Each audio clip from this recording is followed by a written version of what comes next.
We are with Nude Vyper. Hi guys. Hey. Harry. Hey. Could you introduce yourselves? I'm Ben, I'm a guitarist. I'm Stan, I play bass and sing. I'm really small. Now, I'm Adam, and I play drums and do the backing vocals. Lovely. Yeah, I thought all Vipers were sort of nude. Where's the name come from? Why is it nude?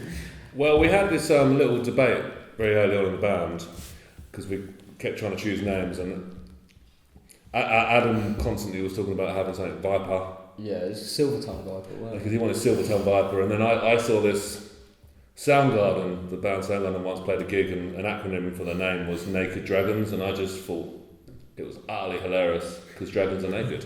I could just imagine like dancing dragons, like woo, oh we're naked, woo. So I said we've got to be Naked Dragons, and I was like, no Stan, that's rubbish. And then he said, oh let's be Silver Tongue Viper, and our guitarist at the time was like, I know, let's be Nude Vyper, and I was like, all right. We flipped a coin, didn't we? And none of us even really liked that name. We just clicked, got Nude Vyper, and then suddenly a few months later, we was like, actually, that's a really good name. Yeah. But you can call it Naked Snakes if you prefer. We don't mind. Yeah. Or Le Viper is French. Is it let or that? Le Viper. I always like to think it's something to do with like a snake shedding its skin Yeah. as time goes on, Yeah. and It kind of has the new been, viper right? shed its skin and Like- grown into something more. Yeah. That's I mean, quite with deep. the change of members and the change of songs. Yeah. So, yeah. It's deep. That is rather philosophical. Indeed. It's deep. It's got deep so quick. That's probably hasn't it? more thought that's going into the Yeah, man. So you've got the name quite early on. How did you form and get together in this current state?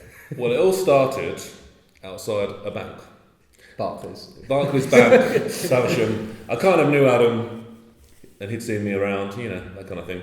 And he said to me outside the bank, he went, "Oh man, we've got to go and see the new Captain America film." And I was like, "Cool, yeah, totally, man, we'll do it. Let's book something." I was really just trying to distract him so I could rob him. But Exactly. And then he was walking away, and he sort of turned around and said, "Oh yeah, you've got to come and play guitar in my classic rock band." So I spent the rest of the week thinking about playing in spandex. and then we finally went to Captain America. Yeah. Would you like to tell the story?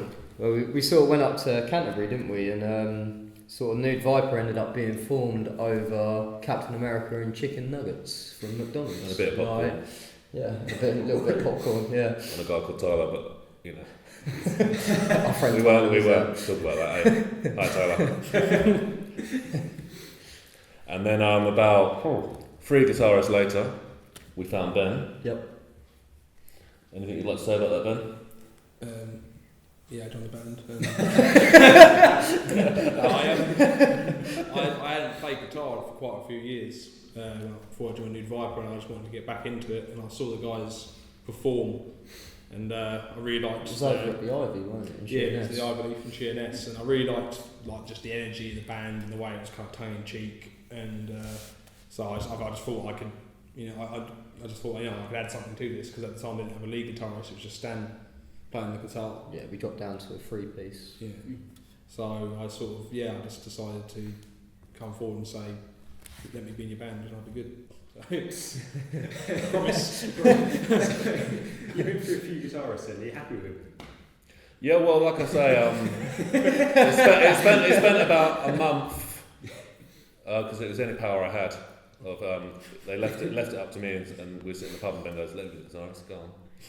Yeah, I kind of went on a whole. I'm not like choosing any more members. It's down to you guys, and so I left it up to Stan. And I think your other half bought me a drink, and then we let him in the band, I suppose. And we've been happily ever after. Yeah. But then, of course, we after two more bass players. Hi, Mark. Hello, Tyler. We again was going through some changes, and I said to the guys, "Oh, can I'll play bass?" They're like, "No, certainly not." We had this really, really weird rhythm guitarist, though, didn't we, Ben? Like, quite a while. Yeah, since I stopped playing rhythm, it's got better. Yeah. Well, we had like 6 auditions. One person showed up, brilliant, and then we decided to do it me instead. Excellent. Not quite sure why. He was a perfect bass player, then we just didn't hire him. So sorry, Ian. We love you. So you're quite a bit heavier sound. You've mentioned classic rock and so on. What do you inspires you, and what do you listen to individually? Well, I listen to all bits and bobs, but mainly it's kind of classic rock. So you're looking at like AC/DC, Guns N' Roses, Motley Crue, Whitesnake, all of that kind of stuff. But then I have a massive like modern sort of influence with rock as well. So you're talking about like Linkin Park, Good Charlotte, Blinks, are going down the pop punk kind of route. And it gets heavier with Slipknot and all the rest of it. So it's a big kind of range for me. Well, I mean, I like it all. But as far as influence goes, I mean, I was, hard rock, metal, all like 80s, 90s. I was heavily into like 70s, punk and, maybe early 90s punk. Hell of a lot of stoner rock. Loads of blues, thanks to my dad, got really into blues, or mainly the really old school stuff, and Jeff Buckley. Thanks, Jeff. Good choice. Different. I kind of with guitar and stuff. I got into when I was a kid. It was kind of first. It was kind of the whole new metal sort of thing, Slipknot, Korn, that sort of thing. Anything you could just drop in your guitar and go bah bah bah with. And then I got into sort of like Metallica and the 80s thrash metal, and then Spice Girls. Spice Girls, yeah. 90s. I sort of went on to like things like emo, kind of My Chemical Romance and that sort of thing, and then I discovered sort of like blues, like Peter Green and players like that, and just sort of classic rock like Fleetwood Mac and the Eagles and all that sort of thing. That's what kind of started when I started learning properly to play the guitar, was that sort of thing. And then I was in an indie band for ages. Then I stopped playing guitar because I had a baby, and then I joined Nude Vyper. So it's kind of been going back to the beginning with Nude Vyper. Brilliant. Back to your roots. Yeah. So Stan, you're going to allow a microphone. Do you write the lyrics that you sing, or is it? Well, no, we on some songs we've got Adams singing as well, but. And Ben now. Shout a little bit. Well, the thing is with this thing about this kind of band, with all the kind of influences, because when we first started it, Adam had quite a few lyrics and ideas and what I call demonic poetry, really. And all my sort of stuff was like deeply. I thought it was modern day Shakespeare. Yeah, well, same. All my stuff was deeply depressing, but when we approach it, it really depends, because I might turn up with a song. A whole song. I might change a few. Lyrics. Normally Ben will change the whole entire riff, but sometimes we'll write. But originally, when we first started it, the idea was, maybe you can sing this song, I can sing this song, Adam. But now it's been really cool, because sometimes I'll be, singing Adam's lyrics about his experiences, and vice versa. And then we've brought, since we've become a three-piece again, we've brought back so many old songs that we declared were rubbish. But all the ones we thought were the best have now, we've buried them. Do you know what I mean? Military buried them under the sea, with the fishes, and that's basically it. But with this one, and now Ben's coming in writing riffs as well. It's just, I like to think what's happening now is all the influences. The metal, the punk, We've never really approached it with an idea of what we want to sound like. Yep. We just. We're meant to be glam in the first place, weren't we? Yeah, and then like 80s glam. We're still finding our feet. Yeah. You know what I mean? We're just going to keep on writing, keep on progressing, and see what we create. I think it's good to have a mix of genres. Yeah. Well, it's all the personality as well, because we're all, tight group of friends. So, when you're writing, you would think that's easy, but even I've been in friends with some of the best, being in friends. I've been in bands with friends. And it doesn't always work. Like one of my oldest friends, God rest his soul, he's not with us anymore. Me and him, we clash so much. We'd have to sit down and write songs saying, I ain't doing this, I'm not doing that. But with us, we turn up and it's, we never really argue about music. We argue about other stuff, but that's, when we're out having a beer. You know what I mean? So it's, it just feels real natural, and I quite like that. I like to see what happens. I'd like people to come up to say, oh, you sound like this band or this, and the more obscure it is, sometimes I said, oh, have you ever heard this band, or your vocals sound like this, and Well, we get asked like so often, don't we? Like, who do you sound like, and like it's a very hard like question. what genre do you fit in? And really, the only sort of genre that we can kind of put ourselves in is hard rock. Yeah. Because when people say who do you sound like, because we've got a range of different kind of songs. So you've got like Wasted Youth, which is more kind of like 80s metal, and then you've got Cougar Slayer, which we've just recorded, which is more sort of like 70s rock, isn't it, in a way. And then you've got Seas for Dream, which is just kind of like an epic ballad, sort of like big, fat, and just kind of packs a punch. The thing is, when people ask you what your band sounds like, when you write songs and stuff, you kind of only hear your own influences in it, but you don't know whether other people can hear that. It's just because some people have said we sound grungy. Which is a heavy emphasis of mine, but at the same time, I think since we've worked together, we've got less grungy. But at the same time, a lot of grunge came from Sabbath, Led Zepp. So, maybe it's it's all spinning round, all changing. But and also, the lyrics as well. Like one of our old members used to love a song called "Last Call." Because it's last call for alcohol, and it's because on the face of it sounds like quite a party song. And when we wrote that one, he was like, "Oh man, we should have more songs like this."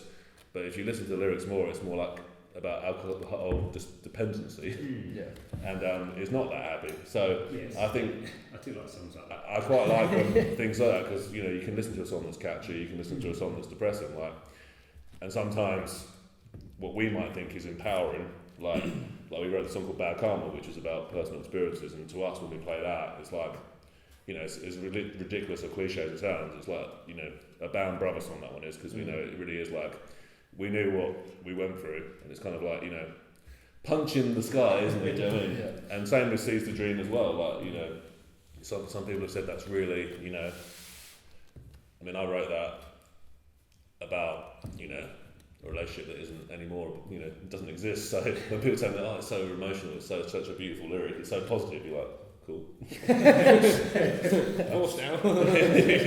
It's just it's just a day job, ain't it? Very quickly, what's your favourite cheese? Each Oh God, cheese. I like that smoked cheese that comes in like a little tube. Sausage cheese. Dolce Latte, that was one. That was really good. Obviously you can't go wrong with a bit of cheddar, but although Applewood is something I've been introduced. That's some good shit. Thanks to Dickens. Applewood. Yeah, it's I don't know. Like, it's cheese, isn't it?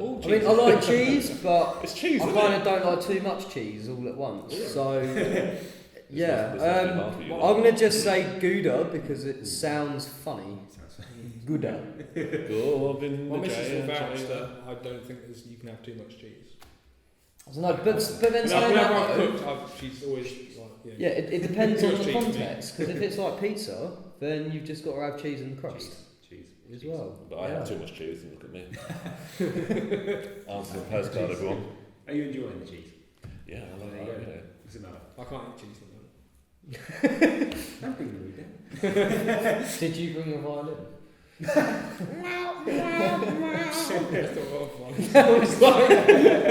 It's a cat violin. The wild violin. Before we watch you guys perform what we've just recorded, you got any news or anything coming up this year? Yeah, well, we've got the next couple of gigs, haven't we? In the next couple of months, we've got this month on the 30th April, we're playing at the Maidstone Fringe Festival at Drake's with She Is Defiant, and so we're really looking forward to that one because they're one of our favourite local bands.